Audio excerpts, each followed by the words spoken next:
నమస్కారము. నా పేరు జగదీష్ రెడ్డి. నేను 5వ తరగతి చదువుతున్నాను.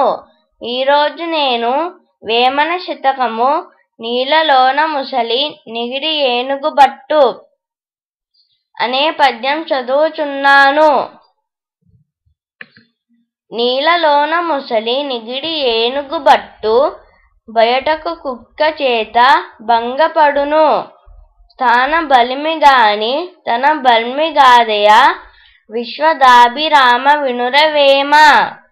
భావము: ఓ వేమ, నీళ్లలో ఉన్న ముసలి చిన్నదైనను ఏనుగును కూడా నీటిలోకి లాగి చంపగలదు.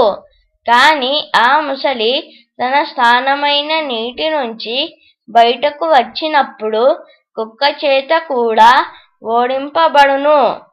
ముసలికి ఆ బలం స్థానము వలన వచ్చిన బలమే కాని తన స్వంత బలము కాదు. ధన్యవాదములు.